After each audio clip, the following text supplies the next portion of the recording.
My name is Barney Bishop. I'm president of the Downtown Business Association of Tallahassee. Thank you for being here. Our speaker today is Kerri Post. I'm going to introduce her in just a second, but I wanted to let you know that you can become a member of the Downtown Business Association. You can continue to pay $10 a month. We're going to probably go up on that next year. It's actually cheaper to pay $10 a month than it is to be an annual member right now. So this is a good time. This year, right now, we're doing half-year dues, so we'd love to have you as a member. We meet the fourth Wednesday of every month here at this lovely hotel, the Hampton Inn, and thank you, Cheryl, for hosting us again this month, so we appreciate that. We meet every month but December, and we've got speakers lined up. You need to go to our website and see everything that we've got lined up for the rest of the year. But let's get to our speaker this morning. She's somebody that I've gotten a chance to know through my wife, Shelby. She used to work for the Department of State, and she has worked twice for Visit Tallahassee. She's a graduate of the University of South Florida, and she's going to tell us why Tallahassee is a growing place that people want to come and visit, and how we can work with them through the Downtown Business Association and promoting downtown to make Tallahassee even more desirable in the future. So thank you very much, and let's give a warm welcome to Kerri. I want to thank you all for coming. I do want to also recognize Bo Schmitz in the back. He is not only the general manager of this property, but also will soon be the GM for the new Hyatt House that's coming. And he also is the chairman of the Leon County Tourist Development Council. So he's a very busy guy, and again, delighted to be here. He and Cheryl are just tremendous leaders in the industry, and again, delighted to be here. And I want to thank you, Barney, and the Downtown Business Association of Tallahassee for having me here. We're going to do it a little manually here without a clicker. Beautiful. So again, I'm just going to briefly kind of go over a few items here. I want to say that get into a little bit of the numbers on tourism in Tallahassee, talk about some destination highlights, get into some positioning study findings that I think you'll find very interesting. We commissioned that last year. Again, is what do people think about Tallahassee as a destination? So it was very, very insightful. And then talk about some resources again and ways to partner and work together. So with that, I want to talk about the benefits of travel and tourism. I kind of want to start off this way because we know, I mean, travel and tourism really does have far-reaching impacts. It provides us with new experiences that expand our perspective. Think about it when the last time you traveled, where you went, whether it was the beach, to just replenish there, or anytime you travel, it expands our perspective. It connects us to the world and to each other. It lowers stress, keeps us healthy and happy, promotes hometown pride, and it creates lifelong memories. And we all about the great stories that we've had, or family bonding. Again, travel is that connection, and tourism creates jobs. More than 14,500 folks in our community are employed in tourism and hospitality. That's a lot of folks. And indeed, tourism does stimulate the local economy. Simply put, tourism matters. It matters to Tallahassee, and it matters to the state of Florida. So now I'm going to go into a little bit of tourism by the numbers. And in 2018, we hosted nearly 2.4 million visitors. Tourism had an economic impact of over $910 million. And when you think about that total economic impact, $910 million, we are approaching $1 billion a year of economic impact in tourism in Tallahassee. Again, provides more than 14,500 jobs, generated nearly $6 million in tourist development tax. How many of y'all have heard of the term bed tax? Okay, everybody has. So really, its technical name is local option tourism tax, or otherwise known as the tourism development tax. We call it TDT.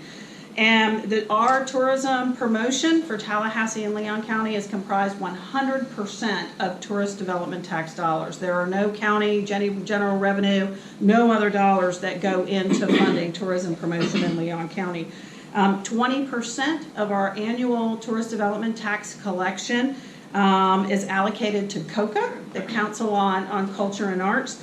to fund and support arts and cultural programs in our community. So again, we definitely support the arts and culture, and that is about $1.2 million annually that go to support arts and culture from tourist development tax. Key performance indicators of what we look at, again, we've got, of course, visitors. Occupancy, this is 2018 numbers is what I'm sharing with you.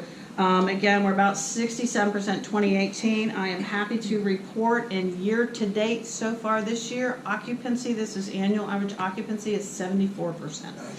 So again, everybody, so I think the hoteliers in the room are shaking their head, going, yeah, and maybe y'all are seeing that in your restaurants and your businesses. So again, occupancy is great. We look at travel size, the party size that come here, how much money they spend, will they return, and the nights that they spend here. You may have heard, I mean, really, a lot of we focus on a goal if we can get just one more day. Just one more day. Like at the hotel, we started this program about 3 years ago. There's like a what's happening flyer in the lobby of the hotel. So guests, so when people say what's there to do, they hand them the flyer, and it's in 2-week period. If they go, oh gee, we got a Sheryl Crow's coming in concert in 2 nights, honey, we're gonna stay. You know, so again, our goal is to get people to come here more often and to stay longer.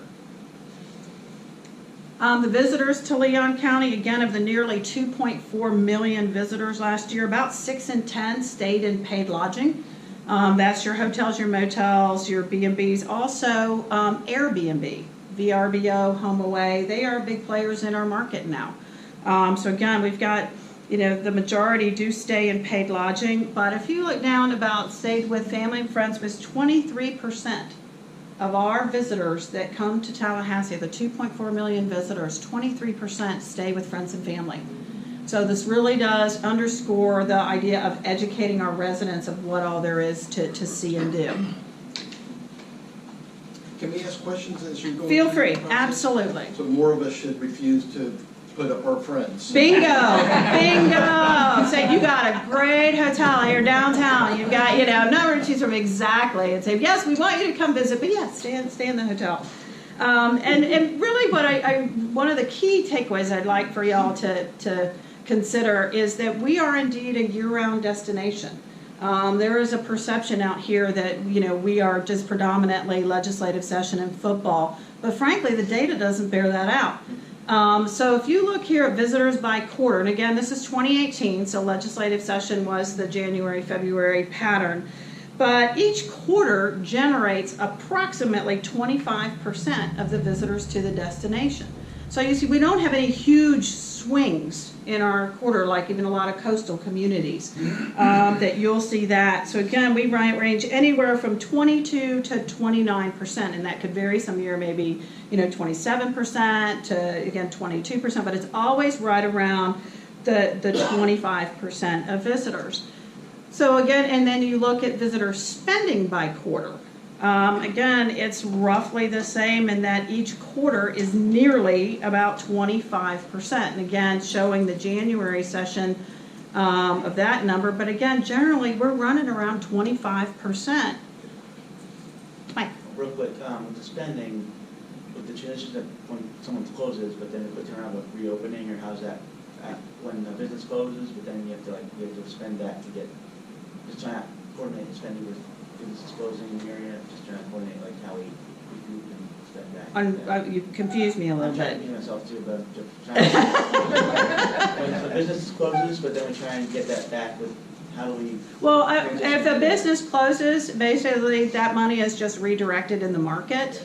So we're not really losing the money, the economic impact in the market. It's just getting redirected or reallocated. And I understand everything. We've had some businesses close, but we've also had some businesses open. And I'm going to touch on that in a minute as well. But again, the visitor spending by quarter, again, is roughly 25%. You see the message here again, looking at the charts. Again, this is room nights by quarter. So again, it indicates here that it truly confirming that Tallahassee is more than legislative session and football.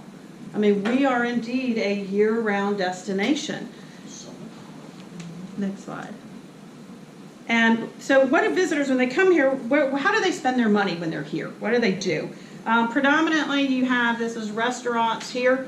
accommodations, entertainment, and shopping. Those are the largest categories of visitor spending. Again, when they're coming here, they're doing it. Again, not surprising. Stay in a hotel, you go out to eat, things like that. But certainly entertainment and always buying, whether you're buying TLH souvenirs or whether you're going to Nick's, you know, to get something nice. Again, you always want to, think about even your own travel patterns when you go somewhere. There's always some shopping and spending money directly in the destination. So where do our visitors come from? 68% of our visitors come from about 15 markets. And can y'all see this back here? Is this? Okay. Okay, it's okay. So about 68%, so roughly 70% of our visitors come from 15 markets. We are indeed a drive market. 80% of our visitors come by car. 20% come via the airport. Total visitors, as far as where they come from, roughly 50% come from in-state. About 48% come from outside of the state, predominantly southeast, but we do a lot in the northeast and some from out west. But we got about 48% from outside the state, and 2% are international. And interestingly, more than 70% of our visitors have a college degree. And when you think about it, it stands to reason, because you figure we are, I think, probably the most educated, population, from a DMA in the state of Florida as far as the most educated. So it does kind of stand to reason that our visitors would also be extremely educated, highly educated. How do you capture data on somebody from, say, Atlanta who's coming and not staying in a hotel, but staying like at a home? They're captured here. We do in-market surveys. So basically, our researchers are here and asking people. There are several intercepts. We work with some hotels. This hotel, as a matter of fact, we're at attractions, we're at airports, we're at different. We are intercepting the visitors while they're here and asking them where they come from, what did they do, about how much money did they spend. We ask them all that when they're here. So that is it. I'm a data gal anyway, but our research firm, and we'll talk a little bit more about that, but they are here year round doing these intercept surveys. And again, we talked about the employment. Again, when you think about it, like I said, more than 14,500 people, our friends, family, neighbors in our community, are employed in tourism and hospitality. And again, when you look at the wages, more than $366 million of wages, again, an impact from tourism and hospitality. This sector of the economy is the 11th largest job creator in Leon County. So as much as we all like to go to events, events are also great motivators for travel. No place in Florida does spring like Tallahassee. And when you look at all the events that we have, some that we call our larger events, we call them more signature events. So I want to highlight a few numbers. And again, what we do, because these are events that we fund, we give them grants, because again, they are, as much as we locals, love them and enjoy them, they also bring in a lot of folks from out of town. Again, think about yourself. When's the last time you went for an event or a concert? Or some, reason, some performance or some event that you wanted to attend. So again, we work with the organizers, again, tracking on attendance. And so what you'll see here, for example, these are our big ones, like Springtime Tallahassee. This is from this spring. They generated almost 20,000 visitors from out of town that came just for Springtime Tallahassee. Keep in mind, it's a couple of days, but people come in town.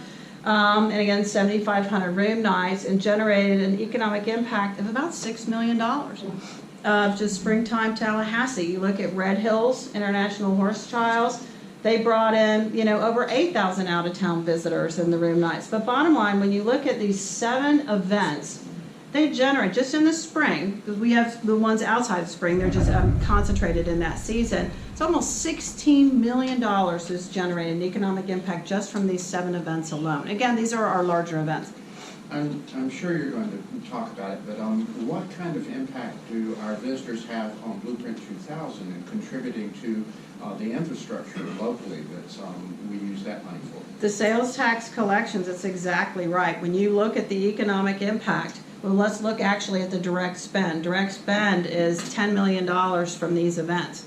And when you add the 7.5% sales tax, you're not only adding it to the state coffers, you're adding 1.5% to the local sales tax. And I want to say it's something like 50 million. I'll have to get that number, but it's a lot, because again, it's the sales tax on all of this, so it's significant. It is significant. What about opening nights? Is that any funding? Where's that? They don't, and we've talked with them and encouraged them to do it. We actually are talking this year about doing some research for the whole series, like picking some select shows, because we do know people come for that, but how to track just that product, because that is one of our truly premier arts and cultural products in the community, no doubt. And again, great motivators for travel between them and the symphony, those two. And so they primarily get their funding from COCA, but we have encouraged them and want to increase our partnership from a research standpoint as well, but certainly from a promotional standpoint, they're great partners. So again, events are very significant for us. Again, concerts, we have, as y'all may be aware, J.J. Gray and Mofro is coming September 6th, which we're very excited about. And it's almost sold out, so if you haven't got your tickets, and also tomorrow we'll be, or not tomorrow, next week, announcing a new concert for November. So again, these are great motivators for travel. So Southern Shakespeare is mostly local, it looks like. Correct. And we do track visitation in general. Like, for example, off the top of my head, like Red Hills was almost 25,000 visitors. But again, we are only looking at measuring the out-of-town visitors, but you're exactly right. But events are good for locals too. I mean, and you want to get the word out, and again, tell your friends, so it just increases to grow. But yes, a lot of these, they do have the local aspect, and they're growing, and we want them to grow. We want them to grow. Next is, I really want to highlight from a sports tourism perspective, because as you've seen this morning, we are indeed a year-round destination. And in fact, it is largely amateur sporting events that kind of buoys our visitation throughout the year for us. So sports tourism continues to expand in its importance and an economic impact, because so far this year we have hosted 106 sporting events. And they're all amateur sports, attracted more than 65,000 visitors, and generated more than $25 million in direct spending from these 106 events. And that's just so far this year. So again, we've got a great sports team, and in April of this year, we were awarded the Florida High School Athletic Associations, the football champions, the state football championships, the 1A to 3A. Which is tremendous. It's always been in Central Florida. It is going to be here for the next 5 years. Yes. And in December, early December, when we need the business, which is great, Mike. Well, just real quick, I want to shout out for the soccer club that started this year, and also the growth of the Sundown series. Those are really awesome. That's kind of going on that. You were absolutely right. I'm going to touch on the soccer in a minute, because you were absolutely right. That is really tremendous. And golf is a new emerging market for us. This fall, when FSU opens the redesigned Jack Nicklaus Seminole Golf Course, when you couple that with the Fred Couples designed Southwood course and add it to the Capital City Country Club, which that historic course, I mean, that started in 1908, that gives us really unique golf product that we have not to date really had the opportunity to leverage and promote. So we're very, very excited about that. But truly, the cross-country eventing is really our sweet spot. That is really our cash cow. I'm going to phrase it and says, it is our Augusta. It is our Omaha. That right now, Tallahassee and the cross-country course at Appalachian Regional Park is one of the championship cross-country courses in the country. And this truly, how many of y'all have been to or heard of Appalachian Regional Park? Okay, we got a few. Let me it's kind of interesting. We call it ARP. It's Appalachian Regional Park. It actually is way out Appalachian Parkway. It actually was where the old landfill was. And it's closing the landfill operations, but we are on about 125 acres or 600 acres total in Appalachian Regional Park.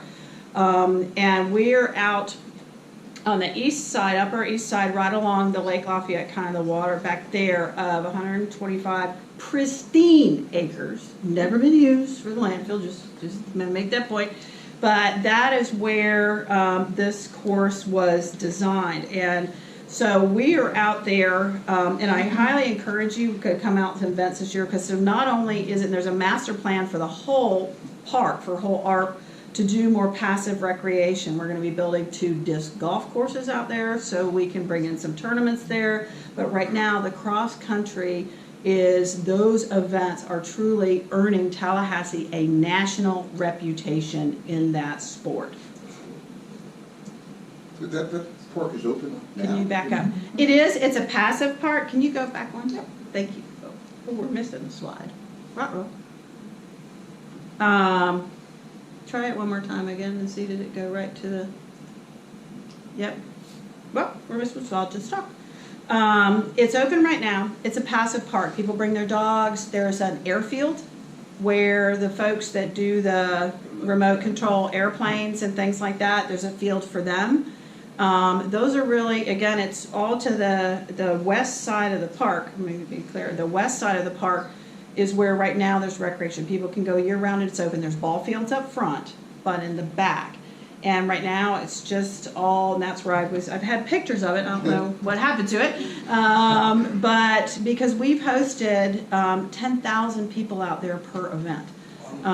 It is incredible. If you find Is there information about that on your website, about the park? Is it a destination on? It's included in there, but probably more under the cross country, because it's a passive park. You have to go out there, and it's really only activated during events, which is the cross country season is in the fall. But people can go out there all the time. Gulf Winds uses it.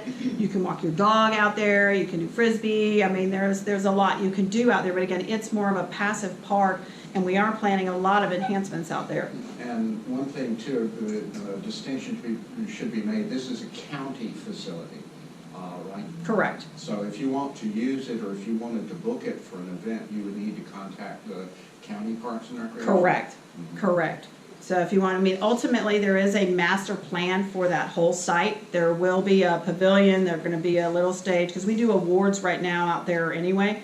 At the event, but it's going to make it so it's still going to be open year round. But this really is, we're making an investment first and foremost for the cross country, because there's momentum right now for us. I mean, there is truly momentum, and to build that, we are actually going to go after the World Championships. We were awarded the 2021 NCAA cross country championships here. So you'll find out, you'll know when they're here in the fall and the weekends, because you will not be able to get into an Italian restaurant. There will be tons of super skinny people. And you'll know when, oh, it must be a race, you know, you'll see all the Nike stuff. But again, that is our sweet spot. And when out at Appalachian Regional Park, and I'm sorry that the pictures are there, because it is a beautiful, it looks like the Masters when it's out there. The course is gorgeous. It's all, we have an army of volunteers, 300 volunteers to put the race on. We work with FSU Track and Field. And the cross country course really started about 9 years ago. And it was a partnership with FSU Track and Field and Gulf Winds Track Club, and it's a course designed by runners for runners. And you can tell, the coaches love it, everybody love it. But just this year alone, we have secured 14 major cross-country meets out at Appalachian Regional Park. It is through 19 to this year to 2024, FSU's cross-country invitational championship. This year, the NCAA South Regional Championship, the Florida High School Athletic Association, the statewide cross-country championship is here. USA Track and Field Junior Olympics Regional is here. Those will all be this year. And so again, we range anywhere from 4 to 10 cross-country events a year. We're constantly bidding on them for future years. Like I said, 2021 is the national championship that will be hosted here. And we're continually bidding with the USA Track and Field for national events, but we also are going for worlds. For the last 2 years, they've used Appalachian Regional Park as one of 3 events that creates the World Cross Country Championship that just went to Denmark in March. but champions are decided out at Appalachian Regional Park. So you'll be hearing more about that. So, I mean, truly a lot has changed in this destination. Think about it, in Tallahassee in the last 5 years, and particularly the last 3 years, how much this community has changed. 3 new hotels opened in 2018. We have 7 more in various stages of development right now. Again, clearly indicating a very healthy tourism economy. New restaurants, when you look at Lucilla, Eluso, Maria, Iron Daisy, again, a number that have opened up recently. New attractions, you've got, Hangar 35, Sky Zone. 38, Hangar 38, thank you, you're right. Urban Air, and 2 axe throwing places that have opened up. Have y'all heard about that? That is our latest thing, is axe throwing. Which our meetings and conventions folks like, because it's a team building, exercise. So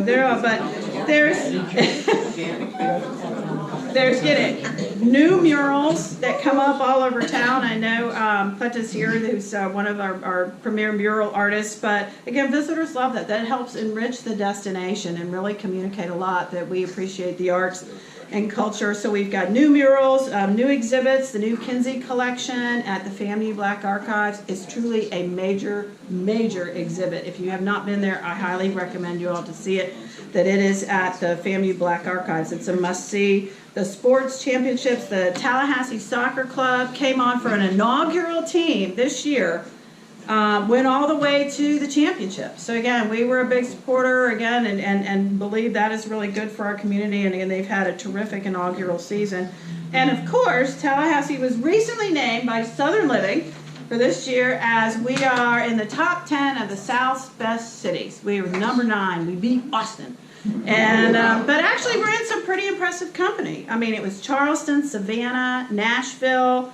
I mean, we are in there, and then Tallahassee's number 9. So we're cool.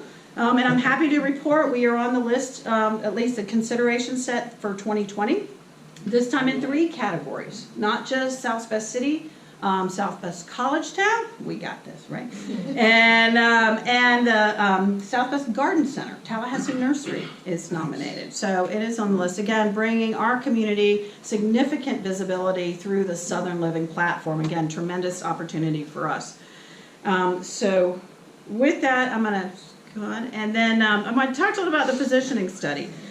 Utilizing our research firm of record, Proof, I was going to say there, Proof, and then Deontay there with me in those pictures. And you go back, yeah, you used to, the team, in pictures. So Downs & St. Germain is our research firm of record. And last year we conducted a study to learn what visitors think about Tallahassee. Because when you think about it in tourism marketing and destination marketing, it's not what you think of yourself. It's how other people see. I look at it, it's kind of like dating, in the sense that if you think about it in high school, if you think you're cool, it doesn't really matter, because it doesn't matter. You want the guy you're after to think you're cool, and it doesn't matter. So what you can say, so again, we from tourism marketing and positioning, what do people think about us? We need that read, because Tallahassee's changed a lot. It has changed a lot in the last few years.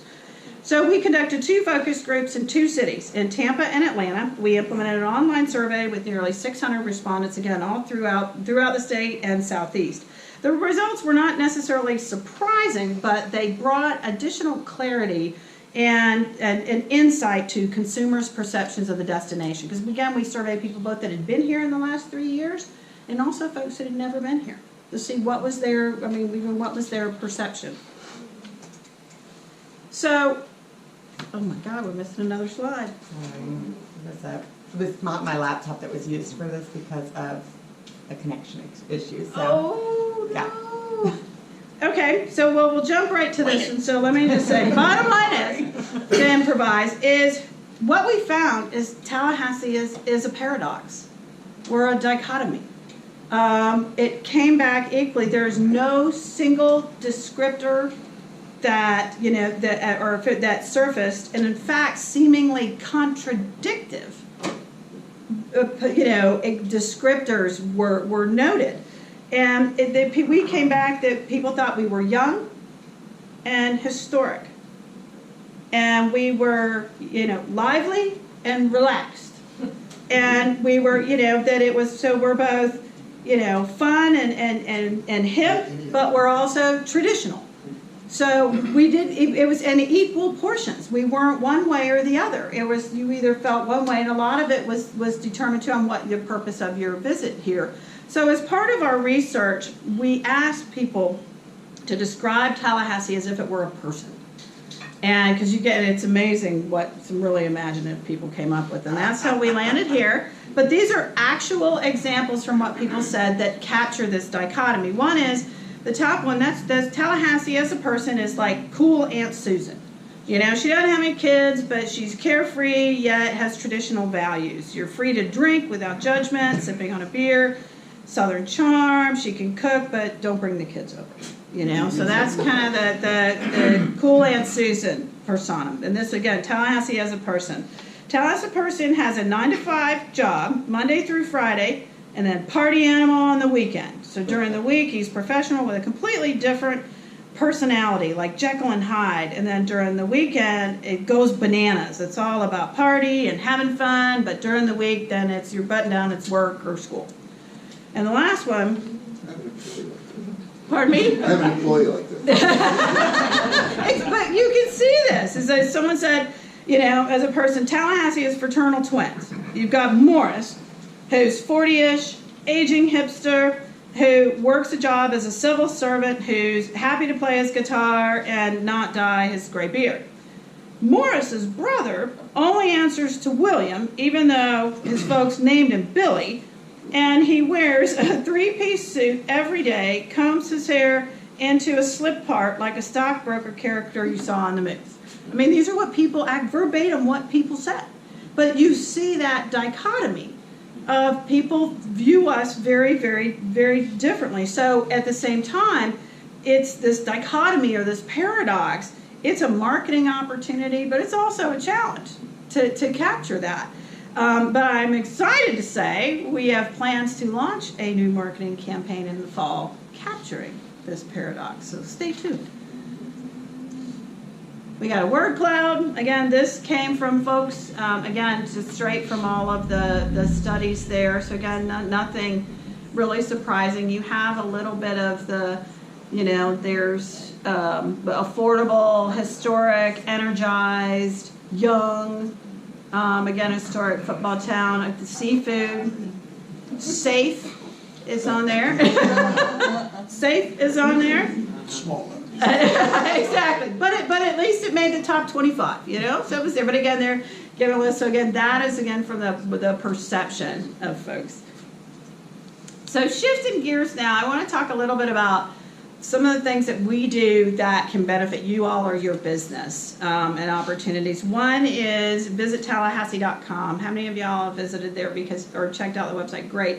We are, just so you know, Visit Tallahassee is what we go by, but we are actually a division of Leon County government. We're technically called the Division of Tourism, but again, that doesn't mean anything to people. So to the world, to everybody outwardly facing, we are Visit Tallahassee, because that's exactly what we want people to do. So check out the Visit Tallahassee website, particularly for events. We pull some of Coco's events into our calendar. So again, that's a great resource. Tallahassee.com if anybody likes to get out and want to get more on the trails and look at Appalachian Regional Park and all the different opportunities. There's GPS. That gives you kind of the in-depth on outdoor recreation, whether it is paddling, biking, hiking, anything like that. And believe it or not, we are very much a mountain biking destination. And I love it when people go in Florida. Really? We are actually also now in the process of doing our self-assessment phase of getting the community designated a mountain biking community by the International Mountain Biking Association, because we have great rides here.